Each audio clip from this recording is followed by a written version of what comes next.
नमस्कार। 18वें नट सम्राट नाट्य उत्सव में आप सभी का स्वागत है।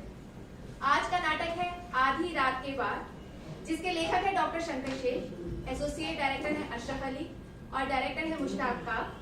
प्रस्तुति है एमेच्योर थिएटर ग्रुप जम्मू की। आप सभी से अनुरोध है कि अपने मोबाइल फोन की स्विच ऑफ कर लें या उसे वाइब्रेटर मोड पर लगा दें। आपसे पुनः अनुरोध है कि अपने मोबाइल फोन की स्विच ऑफ कर दें या उसे वाइब्रेटर मोड पर लगा दें, ताकि आपको और आपके साथ बैठे किसी भी दर्शक को नाटक देखने में असुविधा ना हो। आइए देखते हैं नाटक आधी रात के बाद।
कौन है?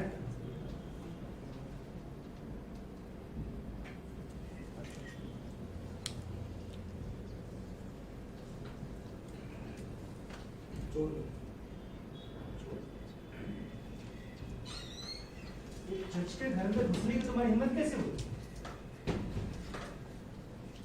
चोरी तो चोरी है सर, फिर वो थानेदार के यहाँ हो, करोड़पति के यहाँ हो या जज के यहाँ।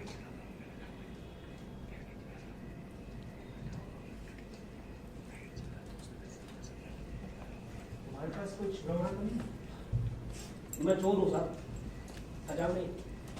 तुम छुरा नहीं रखते? वो हमारे उसूलों के खिलाफ है सर। चोर को सिर्फ चोर रहना चाहिए ना, जैसे जज को सिर्फ एक जज।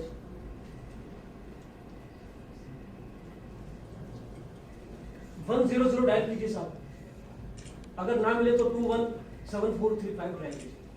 असिस्टेंट कमिश्नर ऑफ पुलिस का नंबर है। मेरा ख्याल है कि आप यही नंबर डायल कीजिए, आपका ऑर्डर तो रजिस्टर है। सर एक मिनट, पुलिस पूछेगी कि चोर के साथ क्या माल बरामद हुआ, तो क्या बताइए? मैंने तो अभी आपके यहाँ किसी सामान को हाथ में नहीं लगा दिया साहब। उनसे कहिए कि चोर ने मेरी घड़ी चुरा ली। बाय द वे कितने की होगी? मुझे नहीं मालूम। आपकी घड़ी है, आप ही कीमत नहीं जानते? समय की कीमत जानते कि नहीं? बताइए, मेरे लिए पता लगाना जरूरी है। कितनी घड़ी है? 500? खाना मुझे नहीं मालूम, मैंने नहीं खरीदी है। तो फिर कहां से मिली?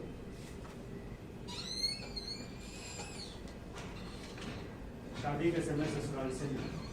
ओ, तब तो अनमोल घड़ी। आपकी उम्र को देख के लगता है कि आपकी शादी कोई 20 साल पहले। पूरे 27 साल पहले। 27 साल पहले? तब तो बहुत दिन हो चुके हैं साहब। आपको नई घड़ी खरीद लेनी चाहिए थी। हाँ, मेरी हैसियत नहीं। वो तो मैं देख ही रहा हूँ। अब मतलब आपके घर में कुछ है ही नहीं ना। देखिए, एक ओवर सीरीज के घर में कितना सामान होता है उतना में सब। आपको ना हिंदी फिल्में देखनी चाहिए। हाँ, हिंदी फिल्मों को जब देखिए, जैसे ठाट से रहते, अरे 5-5 नौकर, 2-2 गाड़ियां। मैं तो उसी इंप्रेशन में चला आया, लेकिन आपके यहाँ आकर तो सब गड़बड़ी हो गया। अब ये आपकी घड़ी है, ये ज्यादा से ज्यादा कितने की होगी? 60 रुपए? ये उसकी ओरिजिनल कीमत है। 60? तब तो 30 रुपए। और चोरी साहब कम से कम 250 रुपए से ऊपर की होनी चाहिए। हाँ, अगर सड़क पर की जाए तो ज्यादा से ज्यादा 3 साल, और अगर किसी टेंट, बिल्डिंग या जहाज में की जाए तो ज्यादा से ज्यादा 7 साल। अच्छा, हाँ, तुम कानून भी जानते? मजबूरी है साहब। अब कानून कौन जानता है? एक वो जो खुद कानून बनाता है, लेकिन वो खुद ही भूल जाता है, उसे दूसरा कानून बनाने की जल्दी जो रहती है। दूसरा हम जैसे चोर चुपके, छोटे मोटे जाग भाई। तीसरा ये पुलिस वगैरह, अगर कानून नहीं जानेंगे तो दफा वफा कैसे लगाएंगे? और चौथे वकील साहब। अब उनका तो धंधा ही है ना जी। और मैं हाँ, आप तो जानते हैं सरकारी नौकरी जो ठहरी। साहब बताइए ना, मैं आपको तकलीफ नहीं देना चाहता, बताइए ना आपके यहाँ से क्या चुनाव की जिसकी कीमत 250 रुपये से ऊपर की हो जाए। 250 रुपये पर इतना जोर क्यों दे रहे हैं? साहब ये सवाल आप मुझसे पूछ रहे हैं? आप 250 रुपए के ऊपर की चोरी के बाद समझौता नहीं होता साहब? हाँ, सजा पक्की। देखिए मैंने सारी प्लानिंग कर ली है, यानी कि बिल्डिंग में चोरी, जज के यहाँ चोरी, जज के यहाँ चोरी तो वैसे भी संगीन मानी जाएगी। हाँ, अगर रहम होगा तो सिर्फ माल की कम कीमत को देखकर। और साहब मैं चोर हूं तो क्या चोर तो हूं नहीं, सबको अपनी इज्जत का कच्चा थोड़ी कमाना होता है। और साहब फिर आपको सवेरे उठना भी तो है। अरे वो सवेरे सवेरे आपको वो फैसला भी तो सुनाना है। एक मिनट, ये सुबह फैसले वाली बात तुम्हें कैसे मालूम? है? कमाल करते हैं। पिछले हफ्ते तो आपने अदालत में ऐलान किया था वो दवाई वाला केस। लेकिन तुम, अरे मैं पिछले 3 पेशी से वो केस अटेंड कर रहा हूँ। लेकिन मैंने तुम्हें नहीं देखा। हाँ, आप कानून के आगे देखते कहाँ हैं? क्या मैं तुम्हारा नाम जान सकता हूँ? नाम तो अपना राजकुमार है साहब, लेकिन लोग प्यार से राजू कहते हैं। साहब मैंने जब जेल में वकील साहब थे मेरे साथ, मैंने उनसे पूछा कि मुझे आप बताइए कि जल्द से जल्दी चोरी करने के बाद मैं कैसे अंदर आ सकता हूँ।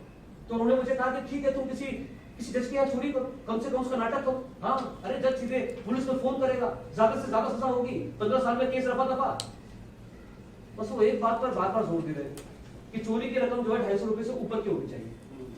अब आपके यहाँ तो सब गड़बड़ी हो गया ना साहब। सोचा था कि आपकी घड़ी चुराऊंगा, कम से कम 500 की होगी, लेकिन निकली 60 रुपए। साहब बताइए ना क्या चुराऊं जिसकी कीमत 250 रुपए से ऊपर की हो जाए, बताइए ना। बस सोचने दो। अरे सोचने की क्या जरूरत है इसमें? अभी आपका टीवी और फ्रिज छोड़ दो, बहुत भारी जो है उठा नहीं सकता ना मैं। एक काम करो, हाँ, किचन में मिक्सी रखी है, उसे तुम ले जा सकते वो बिजली की चक्की रहने दीजिए, यहाँ भी चक्की वहां भी चक्की, मैं खुद ही देख लेता हूँ, रहने दीजिए। ये 5-6 किताबें हैं, अगर इनसे तुम्हारा काम हो जाए। अरे साहब किताबों की चोरी से केस कमजोर पड़ जाएगा, रहने दीजिए, मैं खुद ही देख लेता हूँ। साहब ये देखिए ये कैसा रहेगा? इसे रखो। है? रखो इसे। अभी एक फोन करूंगा ना, सीधे अंदर जाओगे तुम। ये तो चाहिए, ये तो सही है, ये तो चाहिए मुझे जिससे आपको गुस्सा आ जाए। अरे सोने का है, 1800 से ज्यादा का होगा कम से कम। कहाँ मिला आपको? कानून के इम्तिहान में? मुझे नहीं मिला था, फिर? मेरे बेटे को। तो कहाँ है वो? हाँ, अमेरिका चला गया हो, सारे समझदार लोग वहीं चले जाते हैं। नहीं। फिर दुबई जरूर गया हो? नहीं। तो किसी दूसरे शहर में है?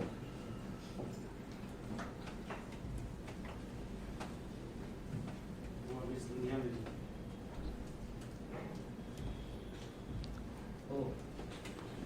I am sorry sir.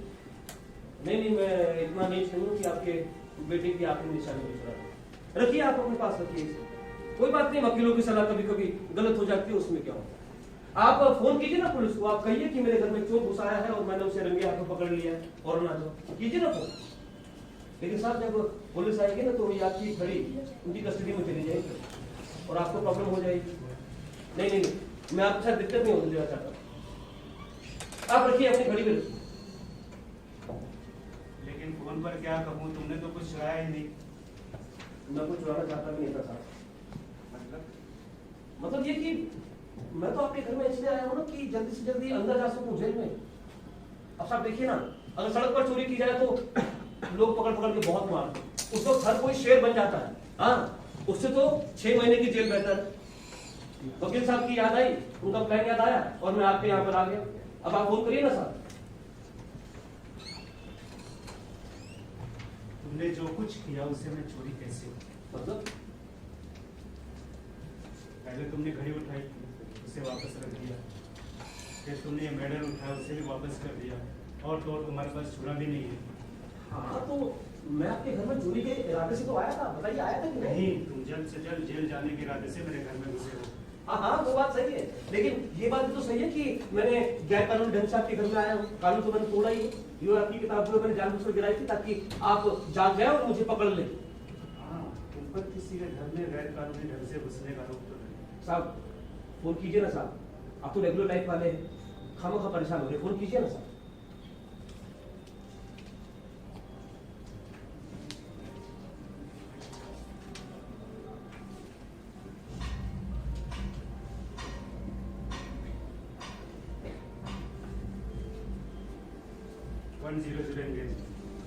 हाँ वो तो होना ही है, वो तो होगा ही। आप 217435 ट्राई कीजिए, कीजिए ना साहब।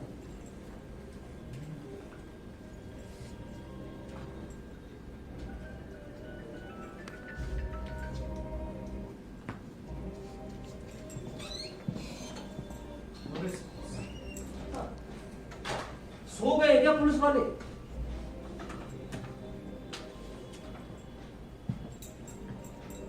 सब आपसे एक बात पूछूं? पूछो। आप घर में अकेले रहते हैं? हाँ। चाची जी, सॉरी, मेरा मतलब कि हम जज हैं, क्या कहूँ समझ में नहीं आता, मैं तो चोर हूँ ना। वो अब इस दुनिया में नहीं है। बीमार थी? नहीं, फिर? बेटी के जाने का गम बर्दाश्त नहीं कर सकता। तब तो काफी तकलीफ होती होगी आपको। कुछ खास नहीं, एक नौकर है, दिन भर काम करता है, शाम को चला जाता है। साहब किचन में सामान तो रखा है, अगर आप करें तो मैं एक कप चाय कॉफी कुछ बना दूं। तुम यहाँ चाय पीने आए हो? नहीं साहब, वो बात करते करते मुझे ख्याल आ गया। ठीक है, जाओ बना लो। आप लेंगे ना साहब? नहीं, फिर नींद नहीं आएगी। अरे नींद का सवाल ही कहाँ होता है जब तक आप मेरा किनारा नहीं कर लेते। पी लीजिए ना। ठीक है, बना। साहब अगर आप चाहें ना तो किचन का दरवाजा बाहर से बंद कर सकते हैं। क्यों? जब पुलिस आएगी तो बात जल जाएगी ना। लेकिन पुलिस के आने तक तुम अंदर करोगे? खाऊंगा क्या?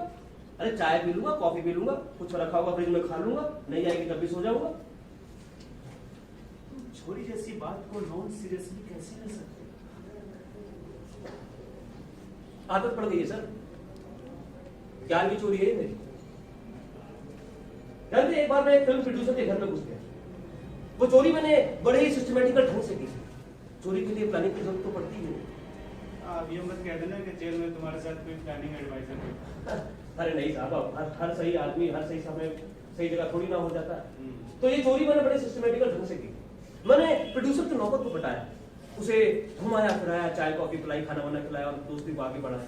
फिर हमारे बीच में एक कॉन्ट्रैक्ट साइन हुआ, चोरी के माल में 50-50। उसने कहा कि अगर ये काम हो जाएगा तो मैं खुद प्रोड्यूसर बन जाऊंगा। हमने कहा बन जाओ, अपने बात पर कह जाता है ना। उसके बाद वो नौकर खुला, उसने वो रहस्य खुला। उसे बताया कि किचन में लॉफ्ट के नीचे, समझ रहे ना, करीब करीब 40 लाख रुपए नोट ही नोट। जब नौकर को जगह मालूम थी तो उसने खुद चोरी क्यों नहीं की? हिम्मत चाहिए साहब, हिम्मत।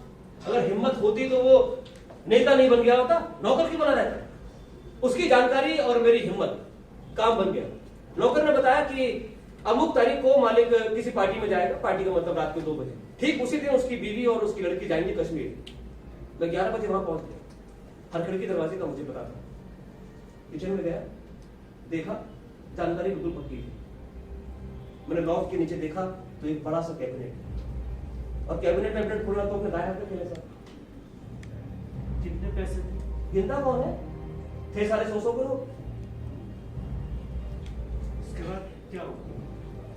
उसके बाद क्या साहब, मैंने वो अपने बैग में सारे नोट भरे और उसके बाद चलने को हुआ। समय काफी था तो सोचा कि फ्रिज में से एक बोतल बियर पी लेता हूँ। एक बोतल बियर पी, थोड़ी सी चीज खाई, फिर सोचा कि अब चलते हैं। लेकिन जैसे ही मैं चलने को हुआ साहब, सब गड़बड़ हो गया। सारा का प्लान धरा का धरा रह गया। वो प्रोड्यूसर आ गया, बहुत पिए हुए थे, अपने किसी नई फिल्म का गाना गुनगुना रहा। फिर क्या हुआ? फिर कैसे, मैं सटकने की कोशिश में था, लेकिन उसने मुझे देख लिया। देखते सीधे आप ही की तरफ उसने मुझसे पूछा कि कौन हो तुम। मुझे लगा कि अब तो फंस गए, कोई ना कोई तरकीब निकालनी चाहिए। मैंने बड़ी हिम्मत करी और बड़ी कोशिश से कहा कि चोर हूं। ये सुनकर उसके होश उड़ गए, वो चिल्लाने वाला था चोर। मैंने कहा चुप, अगर शोर मचाओगे तो लोग आ जाएंगे, और लोग आ जाएंगे तो ये सारा रुपया पैसा देख लेंगे, तब क्या करूं?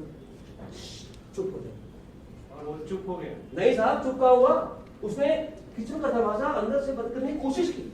मैं चिल्लाया, मैं अदालत में चीख चीख कर कहूंगा कि मैंने तुम्हारे घर से 40 लाख रुपए की चोरी की, चोरी करने की पूरी हिस्ट्री ज्योग्राफी सब बताऊंगा। एक बार सुबह उसने दरवाजा लगाया नहीं, बड़े प्यार से दरवाजा खोला, मुझे बाहर बुलाया और मैं भी बड़ी अकड़ कराया और बोला बेटा मेरी जेब में एक पिस्तौल है, समझा? वैसे हम तो जानते हैं कि ऐसी चीजों को मैं इस्तेमाल नहीं करता, ये तो सिर्फ उसे धमकाने के लिए। लेकिन मुझे क्यों नहीं धमकाया? अरे साहब, अब आपके यहाँ आना तो जल्दी से जल्दी अंदर जाना है ना जेल में, आपको धमकाने से क्या फायदा? फिर क्या हुआ? उसने तो पुलिस को फोन किया होगा। फोन से अच्छी याद रही आपने साहब। अरे आप फोन कीजिए ना 100 या 217435 पर। पहले अपनी ये बात पूरी करो। मेरी बात सुनने में मजा आ रहा है। समझ लो आप।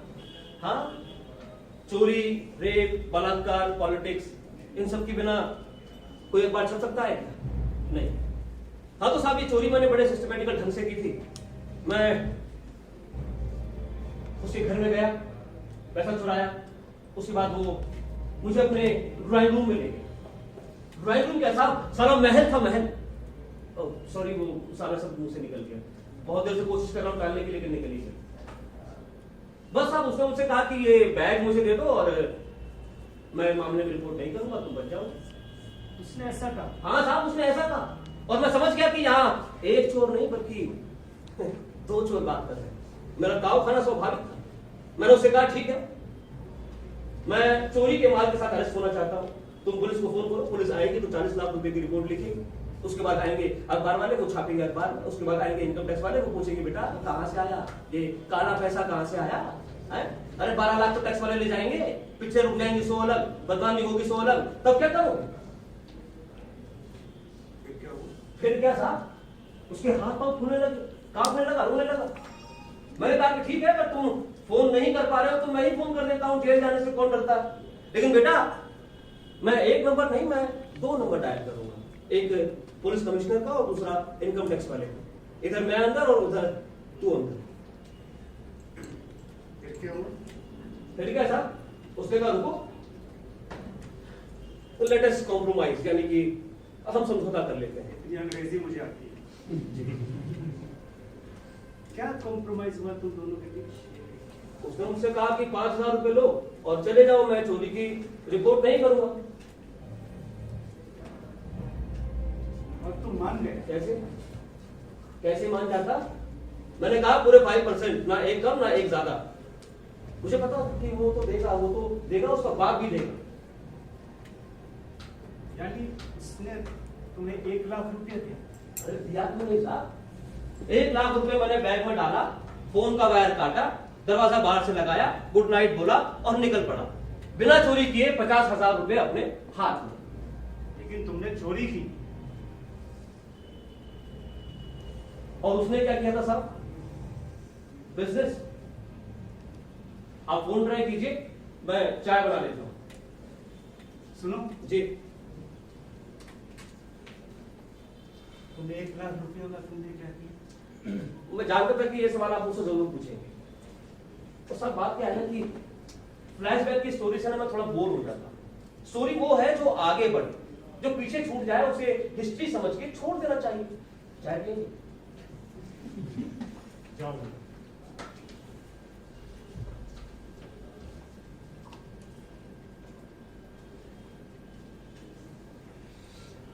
साहब आप चीनी लेते हैं या नहीं? हाँ। फोन लगा? कोशिश कर रहा हूं। साहब ये फ्रिज में मलाई रखी है, खा लो क्या? हेलो। अरे साहब ये सेवई फफूंदी पड़ गई है, सड़ गई है ये। उनको वही छोड़ दो। साहब ये 3-4 बिस्किट है, खा लो क्या? एक काम करो, तुम सारे बिस्किट खा लो।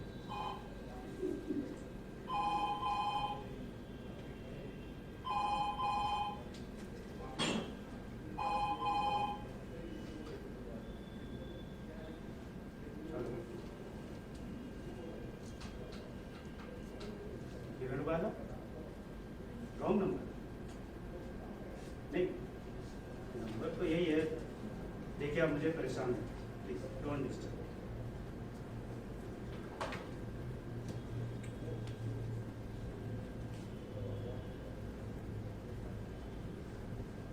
किसी का फोन था? किसी का फोन था क्या?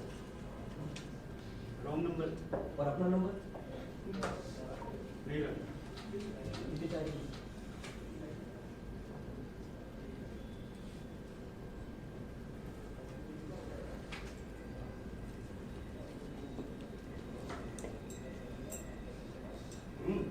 चाय अच्छी है। होती है साहब, पूरे साल भर का तजुर्बा जो है। मतलब? अब सारी बातें बताओगे आपको? ये फोन भी ना, और फोन रखा तो आपको भी छुट्टी मिलती है मुझसे।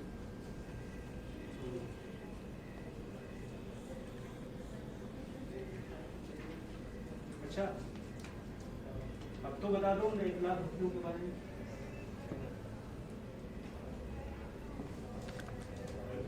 साहब 50,000 तो उसको दे दिया नौकर को, प्रॉमिस जो किया था। अपन अपने उसूल के खिलाफ नहीं जाते ना। तुम्हारे मन में बेईमानी का ख्याल नहीं है? क्यों आता? नहीं, 50,000 की रकम के बावजूद। अरे साहब, कानून क्या छोटी चोरी और बड़ी चोरी में कोई फर्क करता है? नहीं मतलब मैं अगर 500 रुपए चुराऊं तब भी 6 महीने के लिए, अगर 20,000 चुराऊं तब भी 6 महीने के लिए। बेईमानी तो बेईमानी होती है ना साहब।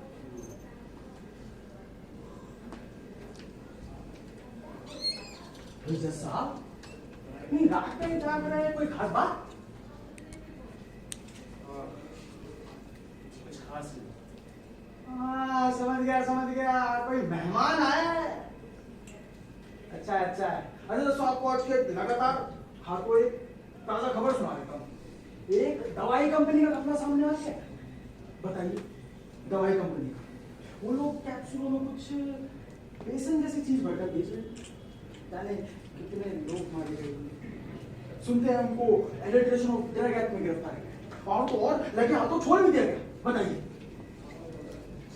कल अखबार में पढ़ूंगा। मैं ना इनकी दुनिया हिला देता, मेरे बस में होता तो सब। ये सारे समाज के दुश्मन है, दुश्मन। इनको ना फांसी होनी चाहिए, फांसी। मैं क्या बोल सकता हूँ? हो सकता है साहब केस आपकी अदालत में आए। जब आएगा जब देखें। लगता है मेहमान काफी पुराने हैं, अभी लंबी बातचीत चलेगी। ठीक है जैसा, गुड नाइट।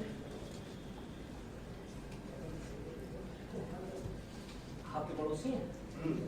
साथी पत्रकार हैं? पत्रकार, अखबार वाले? ये लोग बड़े मजेदार होते हैं साहब। साहब एक बात पूछूं आपसे? पूछो। अब ये दवाई कंपनी वाले लोग तो सब बड़े लोग हैं ना साहब। अब इन्होंने कैप्सूल में बेसन बेच दिया मिलाकर, तो उस पर कई लोग मर गए होंगे। तो साहब इन्हें दफा 302 के तहत मर्डर के लिए गिरफ्तार क्यों नहीं किया? देखो, गिरफ्तार पुलिस कर दिया, अदालत ने। और जब तक जुर्म साबित नहीं हो जाता, हर आदमी बेकसूर होता है। साहब ये दवाई कंपनी वाले जो लोग हैं, ये तो मतलब पढ़े लिखे लोग हैं, पैसे वाले भी। मतलब हम जैसे चोर उचक्के तो है नहीं, है ना? फिर साहब ये बेईमानी क्यों करते हैं? क्यों किसी की जान लेने पर उतारू हो जाते हैं? मैं मानता हूं कि अगर मैं गरीब ना होता तो मैं शायद ये चोरी करता भी नहीं। गरीब अपनी पसंद से कोई गरीब नहीं होता, कोई गरीब रहना चाहता ही नहीं। पर ये लोग तो पैसे वाले लोग हैं साहब। ये तो आलिशान बंगलों में रहते हैं, स्कॉच पीते हैं, रेस खेलते हैं, ना जाने क्या क्या करते हैं।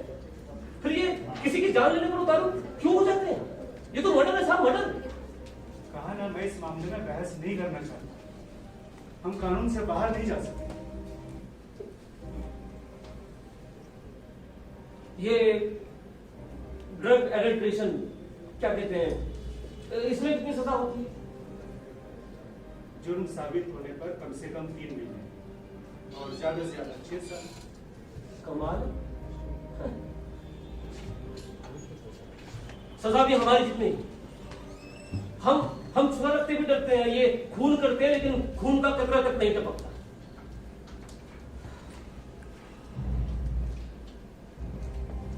तुमने उन 50,000 रुपयों का क्या किया? आप मेरे सवाल को टाल रहे हैं साहब। देख लीजिएगा कि कैसे कैसे वकील लेके आते हैं। वकीलों की भी एक ही कौम है, जानते हैं कि मर्डर हुआ है, लेकिन नहीं, न जाने कौन कौन से कानून ढूंढ के लेके आते हैं। ये इतने पैसे को करते क्या है साहब? कहा ना, मैं इस मामले में बहस नहीं करना चाहता, मैं कोई बात नहीं करना चाहता। बात तो मैं भी नहीं करना चाहता साहब, लेकिन दिमाग है तो सवाल तो आएंगे ही। अब ये पटेल मर्डर केस, वो आदमी बाहर निकल कर आया और आकर मिठाइयां बांटने लगा, जानते हैं आप? और अपने साथी से क्या कह रहा था कि अगला कांटा रघु का बाहर निकालना है। इस मामले में चुप रहोगे या नहीं? चुप हो जाते हैं, अपना क्या। जब से वकील जेल में आया ना साहब, इसने दिमाग ही खराब कर दिया है साहब। देखिए ना, टाइम ज्यादा हो रहा है, आपसे अदालत में सवाल हो जाएंगे कि चोर कब आया, उसने क्या क्या किया, परेशानी में आ जाएंगे आप। उनकी 2174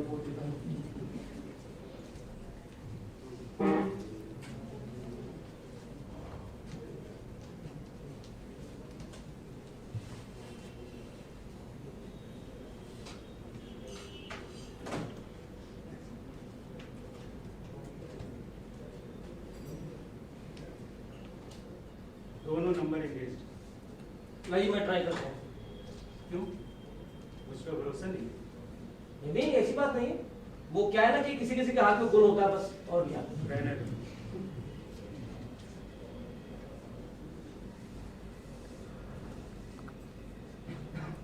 तो तुमने उन 50,000 रुपयों का क्या किया? आपकी याददाश्त बड़ी पक्की है, कोई बात भूलते ही नहीं। सुनिए साहब, इतनी रात हो गई अभी तक नहीं सोए, लगता है मेहमान कुछ खास है। नहीं, वरना हमारे 10-12 बजे का तुम जागते नहीं भाई साहब? कोई खास बात? नहीं, कुछ खास तो नहीं, बस नींद नहीं आ रही थी तो सोचा एक फीचर आर्टिकल ही कर डाल।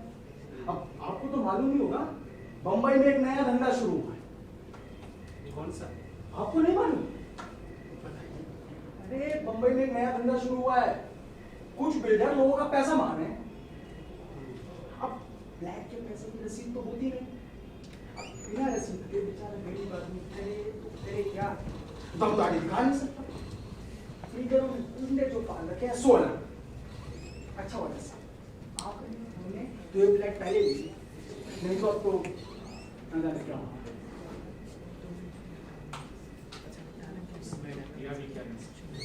किया तो कुछ जा नहीं सकता। अरे देखा तो कार्बन पेपर ही नहीं, अगर आपके पास हो तो, अगर आप सोए होते तो सब तकलीफ नहीं देता। मेरी तकलीफ की बात नहीं, ये लीजिए। धन्यवाद, धन्यवाद। अच्छा भाई साहब, लगता है अभी आप दोनों की बातें लंबी चलेंगी, चाहो तो 2 कप कॉफी भिजवा दूं। जरूर भिजवा दीजिए, अगर तकलीफ ना हो तो कोई। आपके मेहमान का ऑफिस जिंदा दे रहे हैं। जी शुक्रिया। अच्छा,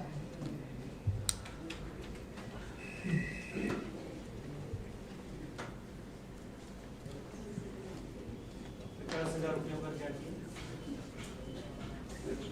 लगता है जब तक ये फ्लैशबैक की स्टोरी मैं आपको सुनाऊंगा नहीं, तब तक आप फोन लगाएंगे, है?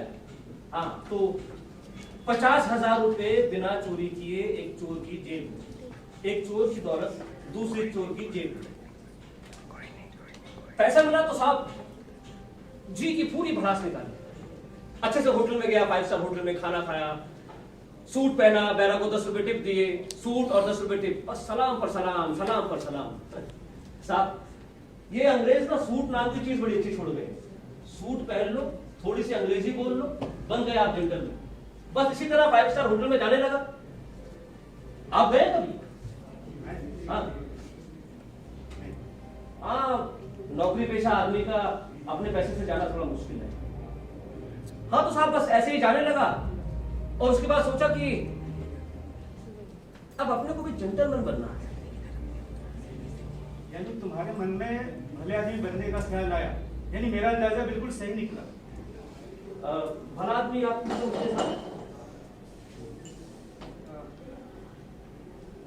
कानून में इसका कोई ज्ञान नहीं है। वो मतलब कानून भी इसे बयान करने के लायक नहीं समझते। नहीं नहीं, ऐसी बात नहीं है।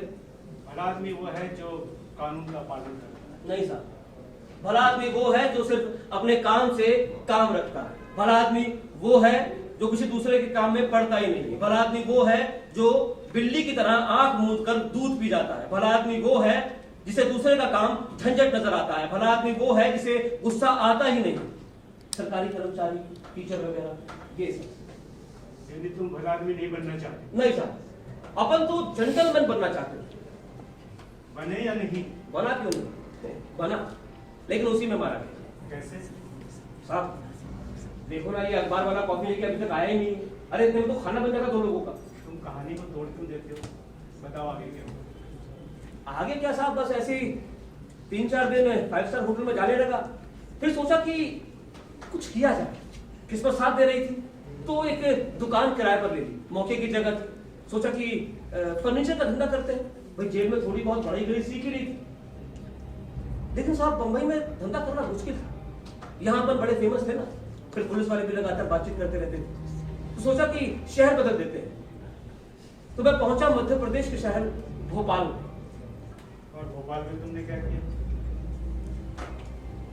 काफी कॉफी वाला कॉफी लेकर आया नहीं है, भूल ही गया है बात। तुमने रह रहकर कॉफी किया क्यों आ रही है? अरे इसे चुल कहते हैं साहब, चुल।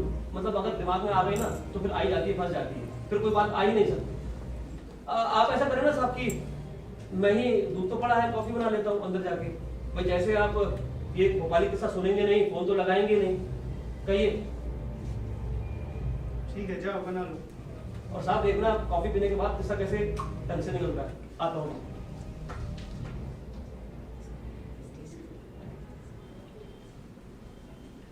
साहब दूध फट गया। नहीं तो कॉफी तो कब की बन गई थी। अक्सर दूध फटी जाता हाँ, आपके फ्रिज में दूध होगा। है। फ्रीज खराब पड़ा। बड़े मजाक है जैसा आप। अच्छा ठीक है। अच्छा जैसा आप क्यों परेशान हो रहे हैं? रहने दीजिए। नहीं, मेरा काम तो ब्लैक कॉफी से भी चल जाता। मैं तो आपके और आपके मेहमान के बारे में सोच रहा था। हाँ, रात भर जागेंगे? हाँ, जागना तो पड़े। फीचर दरअसल अच्छा चल रहा है जैसा। बड़ी तोड़ धूप करके फ्रैक्चर करता किया साहब। देखना छपते ही धमाका हुआ, धमाका।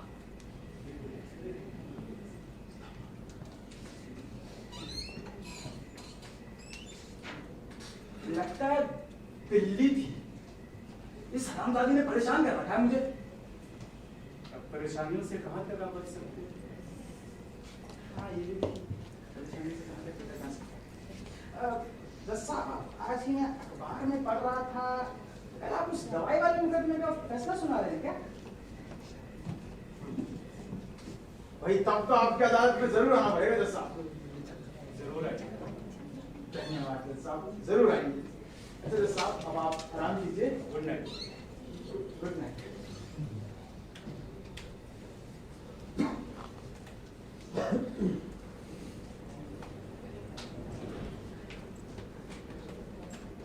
देखिए साहब, कॉफी पी के देखिए, मजा आ जाएगा। जी।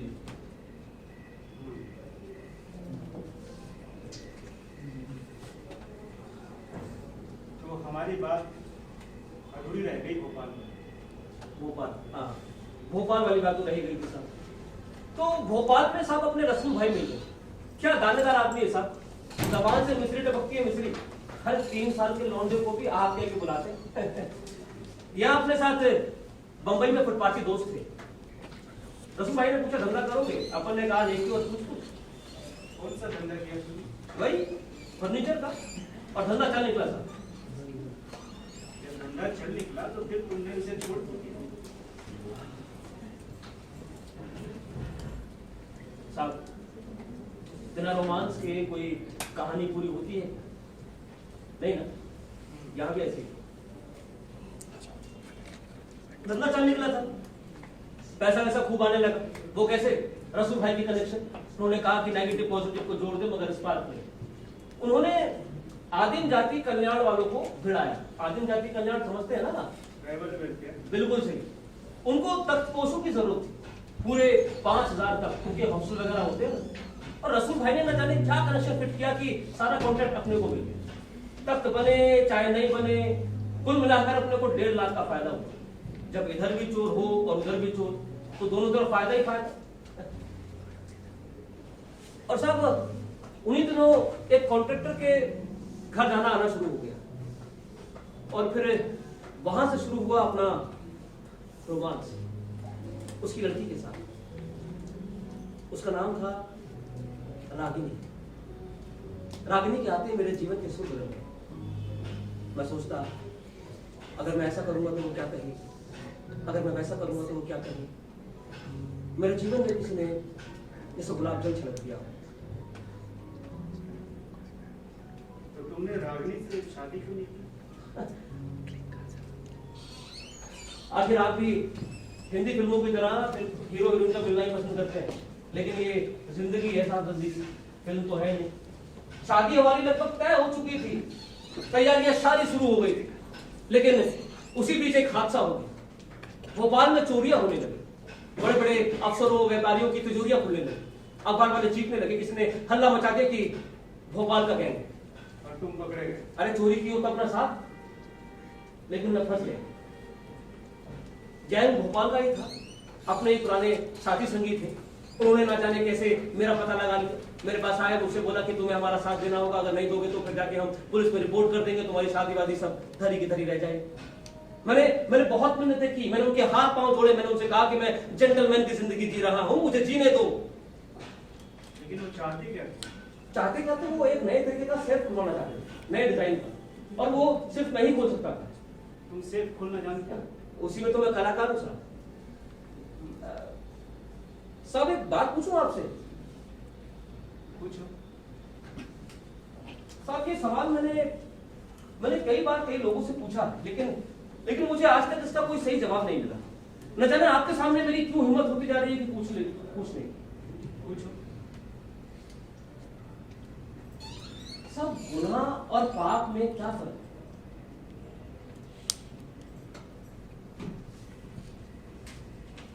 देखो, कानून तोड़ना गुनाह, और पाप? कानून की भाषा में ये शब्द नहीं आता। तो फिर कहां से आता है? पाप और पुण्य ये मनुष्य के अपने अपने धर्म के शब्द हैं। जो खुदा का कानून तोड़ता है वो पापी है। ओ, तब तो अपन बार बच गए। अपन ने गुनाह तो बहुत किए, लेकिन कभी पाप नहीं किया। भगवान ने बचा लिया अपने। लेकिन ये बात क्यों? कुछ नहीं, छोड़िए ना। आपको बताता हूँ कि भोपाल में क्या हुआ। नहीं, पहले ये वाली बात पूरी करो। अरे क्या करेंगे सुनकर, सुनिए ना भोपाल में क्या हुआ। मेरे सामने एक सवाल खड़ा हो गया था साहब, अगर अपने साथियों का साथ ना दूं तो वो पुलिस में रिपोर्ट कर देंगे, और अगर साथ दूं तो फिर से वही पुरानी जिंदगी, वही चोरी चकारी। तो सोचा कि चलो आखिरी बार में सही। सेफ खोला, सेफ में सोने के नोटों से सोने के बिस्कुटों से सेफ भरा पड़ा था। और जानते हैं किसका घर? एक समाज सेवक। उस दिन मुझे लगा कि समाज सेवा से बढ़कर पाप धंधा तो कोई है ही नहीं। और इसके बाद तुम पकड़े गए? हाँ साहब, बंबई की पुलिस को जरा भी देर नहीं लगी कि पता लगाने में कि ये चोरी मैंने की। मैं अदालत में चीखा चिल्लाया कि हमने इनके यहां से लाखों रुपए की चोरी की है, लेकिन कोई चोर की बात सुने कब ना। न जाने वो पैसा। और तुम्हारी इस रागिनी का क्या हुआ? मैं कह रहा हूं साहब, उन दिनों की याद बाकी जिंदगी जीने के लिए काफी है। अच्छा हुआ शादी नहीं हुई, वरना छोड़िए साहब। आप लोग जो कल फैसला सुनाने जा रहे हैं उसमें क्या है, गुनाह या पाप? कल फैसला अदालत में सुनाना होगा, और उसके बारे में यहाँ बात करना मैं कानून के खिलाफ समझता हूँ। और वैसे भी मैं फैसला तुम बार बार क्यों पूछ रहे हो उस फैसले के बारे में? तुम्हारा क्या संबंध है? साहब अगर मेरी बातें सुनकर आप पाप और गुनाह में फर्क समझने लगे तो मेरे दिमाग में शक पैदा करना चाहते हो? नहीं, ऐसी कोई बात नहीं है साहब। आप अपना फैसला सुना दीजिए, कोई बात नहीं। कल मैं वहीं आपको जेल में मिलूंगा, आप मेरे पास आइएगा, मैं आपको सच्चाई बता दूंगा, दोनों ही बातें हो जाएंगी, आपका उसूल भी बना रहेगा और आपको सच्चाई भी मालूम हो जाएगी। मेरे लिए सच्चाई वो है जो अदालत में कही जाती है। अदालत से बाहर की सच्चाई से मुझे कोई लेना देना नहीं। तब तो कोई बात ही नहीं रहती, फिर तो सारी बात ही खत्म हो जाती है। आप फोन ट्राई कीजिए, देखिए कोई ना कोई जाग गया हो। तुम्हें इतनी जल्दी क्यों है? अरे साहब, आपके फैसले से पहले मैं अंदर जाना चाहता हूँ, न जाने मेरे साथ बाहर कल क्या होगा। चाहे जो हो, लेकिन मैं तुम्हें अरेस्ट कराऊंगा। एक इंसान होने के नाते मेरा ये कर्तव्य है।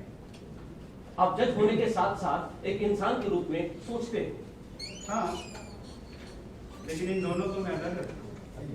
इन दोनों को अलग रखना इतना आसान नहीं है। चोर होकर इतने बुनियादी सवाल कैसे उठा सकते हैं? और आप जज होकर भी इन बुनियादी सवालों की तरफ जाना क्यों नहीं चाहते?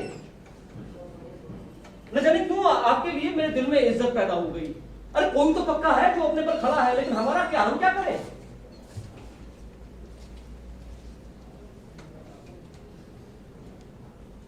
साहब, तुम बात को इधर उधर मत भटकाओ। साहब, हमारे सामने दो सच्चाई आती है, एक बाहरी दुनिया की और एक कानून की। आप तब से मुझसे सवाल पूछ रहे हैं, तुमने ये क्या किया, तुमने वो क्या किया, तुमने वो उन 50,000 रुपए का क्या किया? क्योंकि उस कहानी में एक सस्पेंस है ना। चोर के पास में 50,000 रुपए क्या करने वाला है, क्या करेगा वो? लेकिन आपने ये नहीं पूछा कि तुम चोर कैसे बने। दरअसल आपको यहां से शुरू करना था, तब आपको पाप और पुण्य में, गुनाह में फर्क समझ में आ जाता है। सारी जिंदगी में लड़ता रहा कि मेरे हाथ में गुनाह बेशक हो जाए लेकिन पाप ना हो। तुम पढ़े लिखे हो? अचानक ये सवाल कैसे?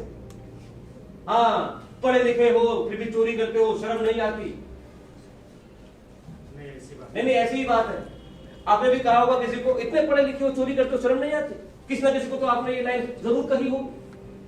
हाँ, कही है, लेकिन साहब, मैं पढ़ा लिखा नहीं, लेकिन पढ़ना लिखना दोनों बराबर जानता हूं।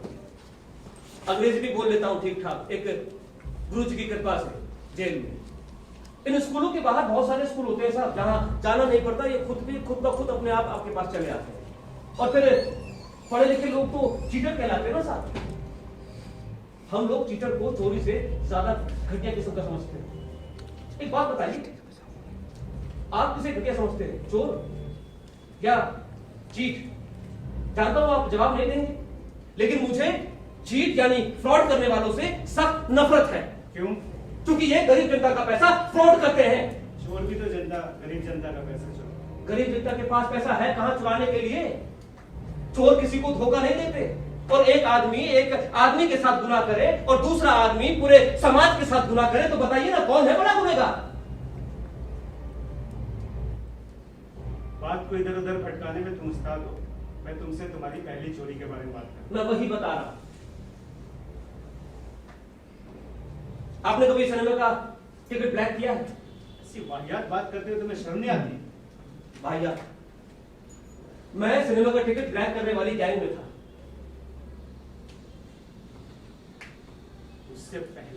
उससे पहले मैं सट्टे का नंबर लिखने का काम करता था। अरे उससे पहले छक मारता था।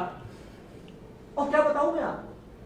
क्या बताऊं? क्या सुनना चाह रहे हैं आप कि मेरी मां किसी के साथ भाग गई? ये बताऊं मैं आपको? हम झोपड़पट्टी में रहते थे, ये बताऊं मैं आपको? खाने के लाले पड़ गए थे, ये बताऊं मैं आपको? फिर ये सफेद पोस्ट लोग कहेंगे साला मिर्च मसाला लगाकर बता रहा है। इस फोन ने नाश मार दिया सर। ये फोन ठीक होता ना तो आप यहां सोए होते, मैं वहां जेल में सोया हूं। और आपके मेरे सामने एक ही सवाल है कि ये रात कैसे कटे? तो क्या आपको अपनी गरीबी के किस्से सुना कर बोर करूं क्या? तुम इतने एक्साइटेड क्यों हो जाते हो? हम शांत होकर भी तो बात कर सकते हैं। शांत? आपको शांत रहने की आदत पड़ गई है सर।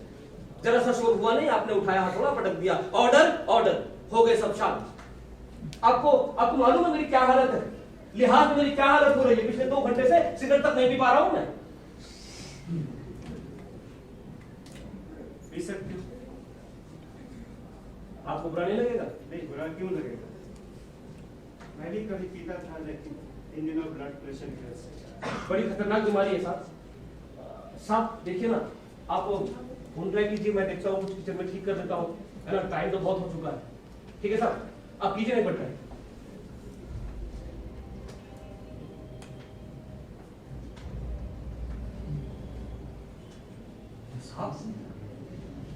मास्क आज तो कमाल कर दिया आपने, इतनी देर रात जाग रहे हैं और आप मेहमान गए।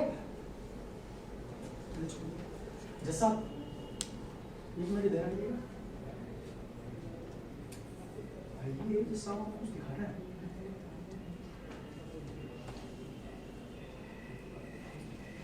वो आदमी देखा, अरे उधर नहीं उधर, हाँ वो आदमी लगा करीबन 2 घंटे से यहाँ खड़ा है, थोड़ा बहुत इधर उधर टहलता है, फिर सिगरेट पीता है और उसके बाद हमारे फ्लैटों की ओर देखने लगता है। समझ नहीं आ रहा कि उसकी नजर आपके फ्लैट पर है या मेरे फ्लैट पर। पर भला आपके फ्लैट पर क्यों नहीं? आप तो जज थे। लेकिन आपके फ्लैट पे भी क्यों होने? अरे भाई मैं पत्रकार हूँ, पर ये लोग हमसे तो नफरत करते ही हैं। मुझे भी जरा सस्पेंशन होता है, उसकी हरकतें ठीक नहीं है। आप एक काम कीजिए, थोड़ी देर और वॉच कीजिए और उसके बाद पुलिस को फोन करें। हाँ मैं यही सोच रहा था कि पुलिस को फोन कर दूं, फिर सोचा पहले आपसे पूछ लेना चाहिए। चलिए जज साहब आप भी सावधान रहिएगा।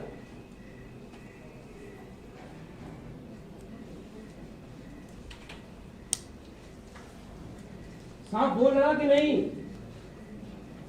अरे बताइए ना, फोन लगा कि नहीं? अरे वहां क्या देख रहे हैं? अच्छा वो पीछा कर रहा है मेरा। तुम्हारा? हाँ इसमें चौंकने वाली क्या बात? साहब मैंने ठान लिया है कि इस बार मैं इनका भांडा फोड़ करके ही रहूंगा। सालों ने गरीब आदमी की जान ले ली, अरे मैं बाहर रहूंगा तो मेरी भी जान ले लेंगे, लेकिन नहीं, मैं अब बाहर कैसे रहूंगा? आप तो मुझे जेल में अंदर भेज ही रहे हैं। क्या कह रहे हो तुम? भंडा फोड़? मेरी समझ में कुछ नहीं आ रहा। आपकी समझ में आएगा भी नहीं। ये सफेद पोश गुनाहगार, हम चोर उचक्के क्या है इनके सामने? अगर हम गरीब ना होते तो शायद गुनाह करते भी नहीं, लेकिन ये लोग लाखों रुपए घर में चढ़ते रहने के बाद भी क्यों गुनाह करते हैं? और फिर भी सजा इनकी उतनी ही, हमारी कितनी? लेकिन ये लोग कौन है जो तुम्हारे पीछे पड़े? एक ट्रक एक्सीडेंट में मैं एक आदमी की जान ले लूं तो कितनी सजा देंगे मुझे आप? स्टॉप। एक ट्रक एक्सीडेंट में एक आदमी की मौत, एक पत्रकार की मौत, ड्राइवर द्वारा गलती स्वीकार करना, ड्राइवर की फैमिली को 2000 रुपए महीने का प्रबंध, सब चलता है। आई से स्टॉप इट। साहब मुझे चोर होके इन लोगों से घिन आ रही। पैसे से कुछ भी खरीद लेंगे ये, पैसे के लिए कुछ भी बेच देंगे, लेकिन कोई तो है जो खड़ा है, जो दबता नहीं है, डरता नहीं है इनसे। क्या कह रहे हो? साफ साफ कहो। एक चौल में आग लगती है ठीक 3 बजे रात को, अचानक 60 साल पुरानी चौल जलकर राख हो जाती है। हजारों परिवार, 3 मंजिला शहर में मौके की जगह, 25 लोग आग में जलकर मर जाते हैं, 2 आग बुझाने वाले। देखिए आपने कभी ऐसी आग? लोग बाहर आना चाह रहे हैं लेकिन आग की लपटें निकल रही हूं। कहाँ किया, कहाँ का क्या? 60 साल पुराना मलबा जलकर राख हो गया।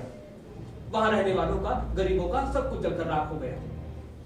कुछ ही घंटों में लोग घर से बेघर हो जाते हैं। उसके बाद एक दुर्घटना, आग लगती है, लोग मरते हैं, मर जाए, लोगों की सारी जिंदगी की कमाई लुटती है, लुट जाए, लोग घर से बेघर होते हैं, हो जाए, बेवकूफ है लोग। क्यों अभी कोर्ट की तरह उन बस्तियों में पड़े हुए हैं जो अमीर आदमियों की बस्तियां हैं? 500 स्क्वायर फुट वाली जगह पर 20 रुपए महीना भाड़ा देकर रहने की जरूरत कैसे हो जाती है नालायकों की? क्या कह रहे हो? मेरी समझ में कुछ नहीं आ रहा। तुम पागल हो गया? एक आलीशान फ्लैट में रॉयल सैल्यूट के साथ 2 लोगों के बीच बातचीत चल रही है। एक बड़ा आदमी कहता है, देखो 4-6 दिन रुक जा, कैसे कुछ तो शुरू करना ही है, अगर बात फैल गई तो हंगामा हो जाएगा। दूसरा कह रहा है कि नहीं, बात ये नहीं है, बात ये है कि एक पत्रकार ने न जाने कैसे आग का असली कारण का पता लगा लिया है, सारे सबूत इकट्ठा कर लिए हैं, अगर वो अखबार में छाप देगा तो क्या होगा? उस पर वो बड़ा आदमी क्या कहता है? कहता है कि अरे इतनी सी बात है, इसमें परेशानी वाली क्या बात है? ये अखबार वाले टुकड़ों पे पलते हैं, अरे पैसा मुंह पे देखी मारो, और अगर नहीं मानता तो फिर देखो कि दफ्तर तक ना जा पाए। वो मंगल सिंह किस दिन काम आएगा? अरे वो तो छत पर भी ट्रक चला देता है। शराब पीकर ट्रक चलाना साल भर की सजा। क्या तुम थे उस समय वहां पे? जी हाँ। बोलो, तुम थे? जी हाँ, मैं था, मैं वही था। मुझे खबर थी कि उस घर में ढेर सारा काला पैसा है और काला पैसा चुराने में मुझे मजा आने लगा। लेकिन उन लोगों को देखकर लगा कि ये तो बड़े खतरनाक लोग हैं। अरे उस आदमी की जान लेने पर तुले। नहीं नहीं नहीं, मेरे दिल में उस आदमी के लिए इज्जत पैदा हो रही थी। अरे कोई तो है जो खड़ा हुआ है, जो दबता नहीं है इन लोगों से। मैं चोर सही, उचक्का सही, लेकिन मैं चाहता था कि वो आदमी जिंदा रहे। उसके बाद तुमने क्या किया? उसके बाद मैं उसके घर गया। एक कमरे का छोटा सा घर, उसकी बीवी और बच्चे सो रहे थे, वो अकेला बैठकर टाइप कर रहा था। मैं गया, मैंने जाकर उसे सारी बात बताई और वो हंसने लगा। जानते उसने क्या कहा? ऐसे कीड़े भक्तों से डरूंगा तो काम कैसे करेगा? मौत आनी है तो आ ही जाएगी। मैंने उसे लाख बार समझाया, लेकिन वो समझे तब ना, बेवकूफ कहीं का। क्या वो लोग पहुंचे उसके पास? पर ठीक से बता नहीं सकता साहब, लेकिन जब मैं उसके घर से नीचे उतरा तो वो छोटा वाला आदमी कार के अंदर बैठा मुझे देख रहा था। लेकिन मेरा क्या बिगाड़ लेता? उसके बाद मैंने सोचा कि पुलिस स्टेशन चलता, पुलिस को बताता हूं। लेकिन एक चोर की बात पर कौन यकीन करेगा? एक बार मिट्टी खराब हो जाती है तो फिर सब बिगड़ ही जाता है। मैं रात भर इसी इलाके में रहा और जैसे ही वो 9 बजे दफ्तर के लिए गया, मैं उसके पास गया और मैंने उससे कहा, भाई आज तो कम से कम टैक्सी से चले जाओ। लेकिन वो सुने कब ना, मुझसे कहा कि जाओ अपना काम करो, पर चला गया। तुमने उसका साथ छोड़ दिया? कैसे छोड़ देता? कैसे छोड़ देता? मैं ठीक उससे पीछे चलने लगा फुटपाथ पर। वो फुटपाथ पर चल रहा था, मुझे लगा कि अब बच जाए, बस स्टेशन पहुंच जाए। कैसे? फिर ना जाने कहां से एक ट्रक राक्षस की तरह आया और उसे लेकर एक हेयर कटिंग सैलून में घुस गया। शीशे तोड़ता हुआ अंदर बैठे 4 दाढ़ी बनाने वाले भी कुचल गए। एक दुर्घटना पहले से तय की गई। मुझे इसी बात का अफसोस है कि मैं उसे बचा नहीं सकता। लेकिन ये लोग तुम्हारे पीछे क्यों पड़े? अब तो कोई सबूत भी नहीं। लोग ना देखें वो एक बात है, लोग देखकर अनदेखा कर दे वो दूसरी बात है। लेकिन सबूत तो ठहर ही जाता है साहब। उन्हें मालूम है कि सबूत मेरे पास है। मैं एक्सीडेंट की जगह पर फिर गया और उन्होंने मुझे देखा। देखने से क्या हो?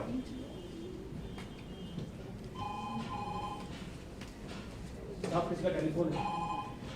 रॉन्ग नंबर हो। अरे उठा लीजिए।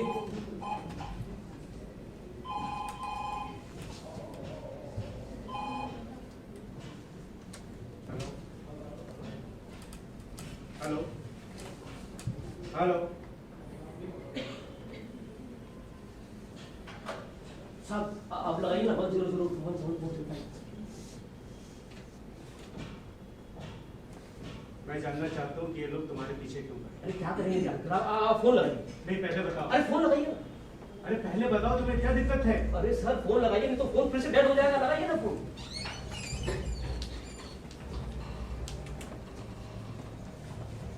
फोन लगाइए।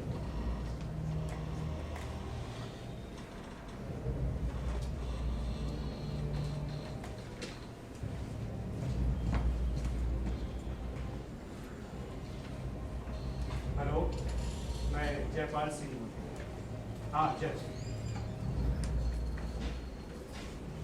मेरे घर में एक चोर घुसा है। नहीं नहीं, घबराने की बात नहीं है। मैंने उसे किचन में बंद कर दिया।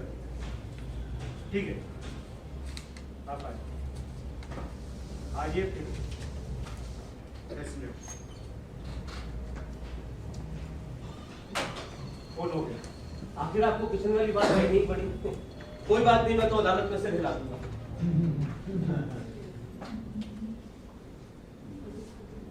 क्या मैं जानता हूँ सबूत क्या है? सबूत है और मैं सबूत के साथ किचन में बंद होना चाहता हूँ। आप बाहर से दरवाजा बंद करिए। लेकिन सबूत क्या है?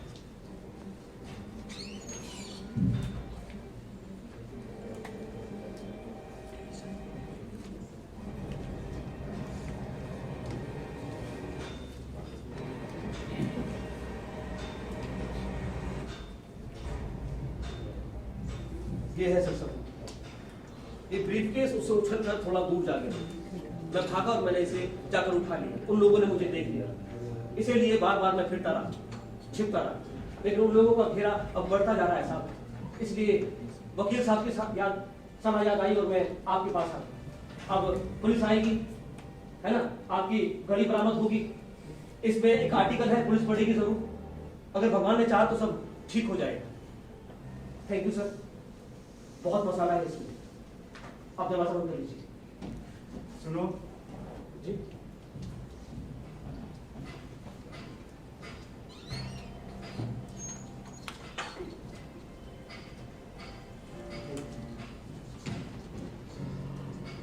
कोई सवाल पूछने वाले? हाँ, वो उसको पूछने की कोई जरूरत है नहीं। अगर आप अदालत में आएंगे गवाह के रूप में तो जरूरत पड़ेगी, लेकिन मुझे लगता है कि इसकी जरूरत पड़ेगी। अच्छा साहब, मैं अंदर जा रहा हूँ, आप दरवाजा लगा लीजिए। जैसे ही पुलिस वाले आएंगे ना, मैं भागने की कोशिश करूंगा, वो आए मुझे घर दबोचे। आखिर चोर पकड़ने का असली सुख उन्हें भी तो मिलना चाहिए।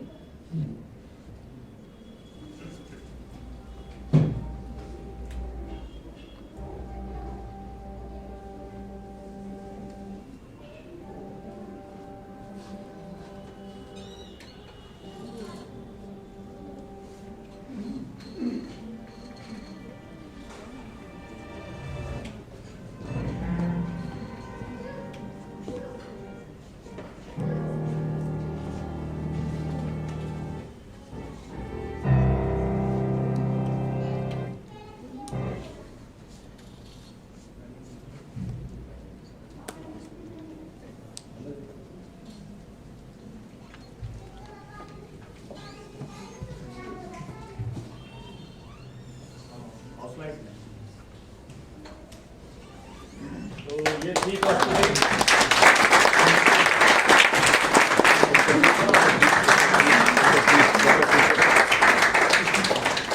आधी रात के बाद और इस शाम को खूबसूरत बनाने वाले इन कलाकारों का आपसे परिचय कराना चाहेंगे नट सम्राट थिएटर उत्सव में।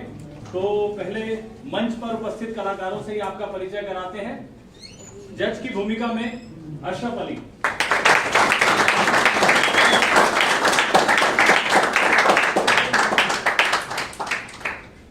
चोर, हालांकि चोर कहना ठीक नहीं रहेगा, चित चोर की भूमिका में अविनाश तोमर, और एक और अहम भूमिका में, पत्रकार की भूमिका में विनय कुमार।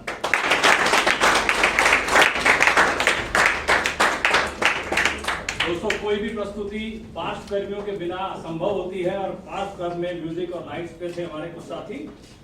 म्यूजिक पे गौरव कुमार झा, प्रकाश व्यवस्था वीना माथुर। दोस्तों, एक विशेष बात रही, जब कोरोना ने पूरे विश्व को हिला के रख दिया तो रंगकर्मियों ने भी नई नई तकनीकें अपनाना शुरू किया। ये प्रस्तुति एक मायने में बड़ी खास प्रस्तुति थी। ये प्रस्तुति लाइव प्रस्तुति थी, लेकिन इसका निर्देशन वर्चुअल मीडियम पर किया गया, और वर्चुअल मीडियम पर नए तरीके से निर्देशन को एक्सप्लोर करते हुए इस प्रस्तुति का मंचन आपके सामने लेकर आए। तो इसके निर्देशक आज हमारे साथ यहाँ पर तो उपस्थित नहीं है, लेकिन उनकी तरफ से आपको धन्यवाद भी है। और क्योंकि इस नाटक के एसोसिएट डायरेक्टर हैं अशरफ अली जी, वो इस नाटक के निर्देशक मुश्ताक काक की ओर से स्मृति चिन्ह स्वीकार करेंगे। मैं स्मृति चिन्ह के लिए बुलाना चाहूंगा नट सम्राट थिएटर ग्रुप के संस्थापक श्री श्याम कुमार जी को, कि कृपया मंच पर आए।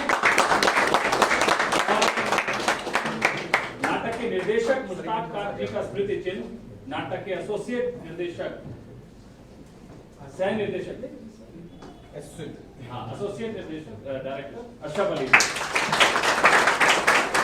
जोरदार तालियों से स्वागत होना चाहिए।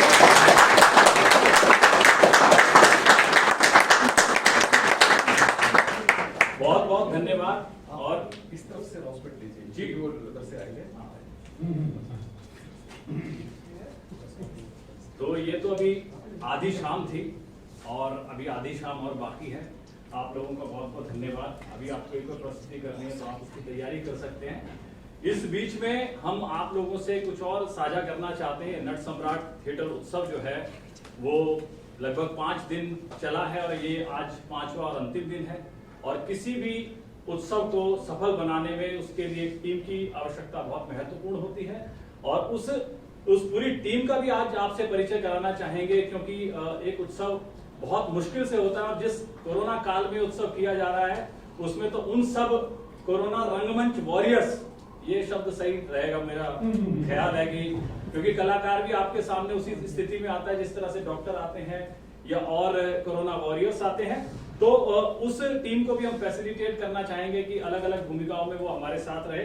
तो सबसे पहले मैं आमंत्रित करना चाहूंगा नट सम्राट की टीम में गोकुल जी को।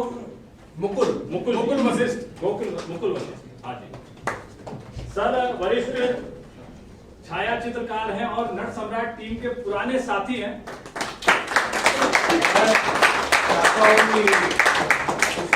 देने के लिए डॉक्टर A.K. गौरजी मंच पर आए, जो प्रिंसिपल IPS एक्सटेंशन स्कूल के हैं। जी सर।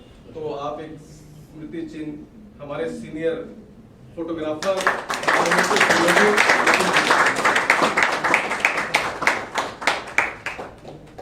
Thank you sir. और हमारे दूसरे साथी वसंत कुमार जी, वरिष्ठ साथी हैं नट सम्राट टीम के और सभी उत्सवों में, सभी प्रस्तुतियों में कुछ ना कुछ अपना योगदान हमेशा देते रहते हैं। इस फेस्टिवल में भी पूरे दिन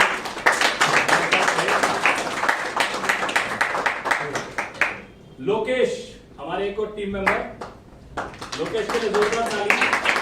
मैं चाहता हूँ इसको देने के लिए हमारे अभी जिनको सर्वश्रेष्ठ रंगमंच प्रमोटर का सम्मान दिया गया था, तो नट सम्राट के सम्मानित व्यक्ति अशोक गुप्ता जी से मैं चाहता हूँ कि मंच पर आए और एक कलाकार को स्मृति चिन्ह दे। Mask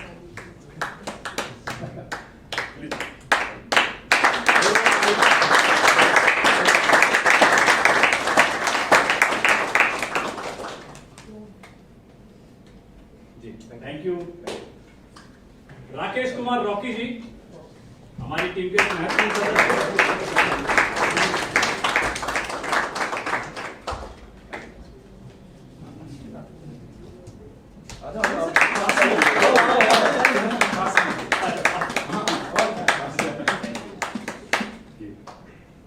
thank you so much. दोस्तों, जैसा कि आप लोग जानते हैं कि ये वर्चुअलिटी का जमाना है और इसमें लाइव प्रस्तुति के साथ साथ ये प्रसारण जो है नट सम्राट थिएटर के फेसबुक पेज से भी लाइव हो रहा है और यूट्यूब पे भी आप देख सकेंगे। और इसमें हमारे साथ वीडियो पर और कैमरे पर हमारे साथी हैं पीयूष ढोंडियाल, एक बार जोरदार तालियां। पीयूष ने 5 दिन तक जो 9 नाटकों का मंचन हुआ, अवार्ड फंक्शन हुआ, उसका सारा लाइव वीडियोग्राफी फोटोग्राफी संभाल रखी थी पीयूष। आप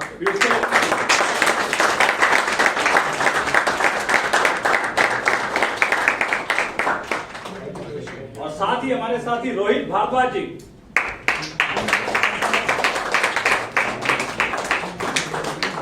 ये रोहित भारद्वाज है, देखने में बहुत छोटे लगते हैं मगर काम बहुत बड़ा करते हैं। इनमें सारा लाइफ में उनका भी बहुत बड़ा रोल था। इनके लिए नट सम्राट की तरफ से एक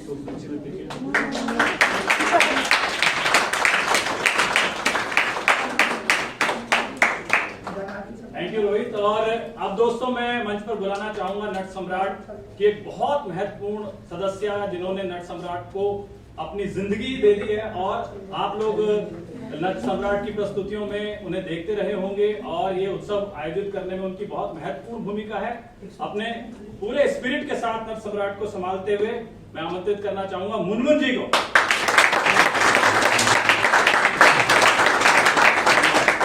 अभी मैं गौर साहब से एक बार फिर अनुरोध करूंगा कि इनको स्मृति चिन्ह अगर एक प्रिंसिपल साहब ने ज्यादा अच्छा है प्लीज।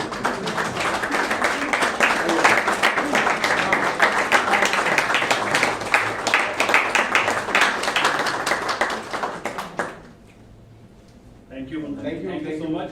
और दोस्तों, जैसा कि आप सब देख रहे हैं मुनमुन जी भी विभिन्न भूमिकाओं में है। एक और हमारी साथी जो विभिन्न भूमिकाओं में है और अभी तक मदद कर रही थी ये स्मृति चिन्ह देने में, शिवांगी।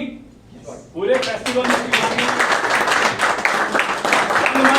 स्पिरिट है सभी काम करने के, उसमें हमारे साथ है शिवांगी। एक व्यक्ति को मैं मंच पे बुलाना चाहूंगा देने के लिए। मुझे लगता है कि सब दर्शक और कलाकार सब आपस में एक हैं।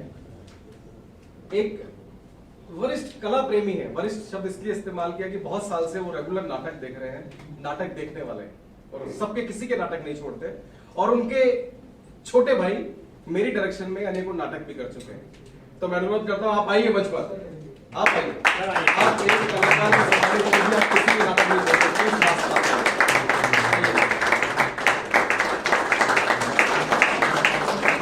आप इनको कर दीजिए एक्सपोजिशन। ये बात बिल्कुल सच है। कभी भी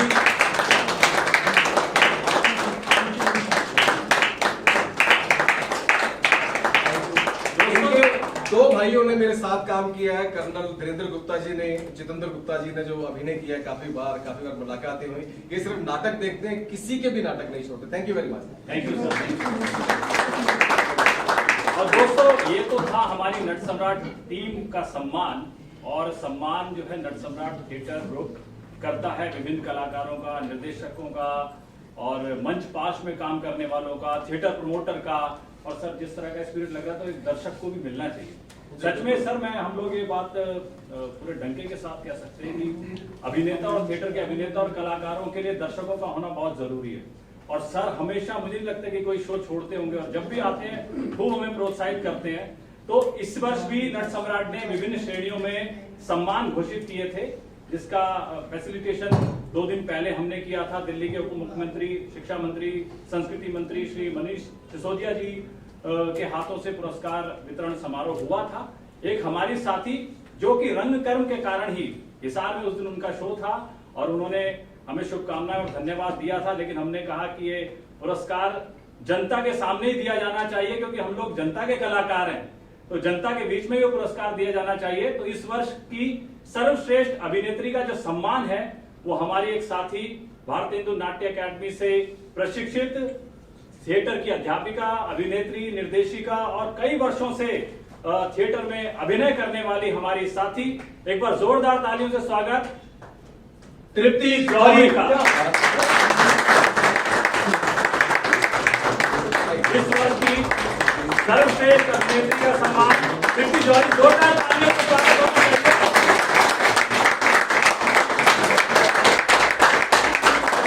और ये सम्मान स्मृति चिन्ह देंगे श्री श्याम कुमार जी, और कुछ कहना भी चाह रहे हैं। मैं चाहता हूं कि अभिनेत्री को, जिसको सर्वश्रेष्ठ अभिनेत्री का सम्मान मिला 2021 नट सम्राट सम्मान, अगर हमारे ग्रुप की सीनियर आर्टिस्ट मुनमुन या पिछले 15 सालों से जुड़ी हुई है, अगर एक अभिनेत्री को एक अभिनेत्री सम्मान दे तो उससे अच्छा कुछ हो नहीं सकता। मुनमुन यस मंच पर।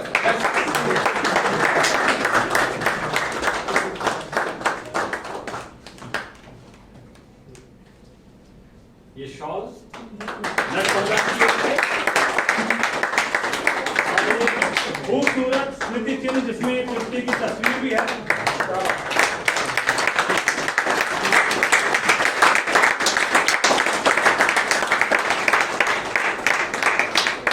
हाँ तृप्ति, अगर आप कुछ थैंक्स सो मच। मैं श्याम सर का, नट सम्राट के सभी जूरी मेंबर्स का और सभी दर्शकों का, अपने सीनियर्स का, गुरुजनों का तहे दिल से शुक्रगुजार हूँ कि आपने मुझे इस लायक समझा, इस योग्य समझा। Thank you so much sir, धन्यवाद। तो दोस्तों अभी शाम जैसा हमने बताया कि अभी आधी रात के बाद हुआ, अभी आधी शाम के बाद एक दूसरा नाटक भी है, और 10 मिनट के अंतराल के बाद हम वो नाटक शुरू करेंगे। टीम सेम ही है, निर्देशक अशरफ अली जी द्वारा निर्देशित है, अनुरागना थिएटर ग्रुप द्वारा प्रस्तुत है, और आप लोगों से निवेदन है कि चारुलता देखने के लिए भी हमारे साथ 10 मिनट के विराम के बाद जरूर हाजिर होइएगा। 10 मिनट आपसे हम विराम चाहेंगे, 10 मिनट बाद होते हैं। Thank you.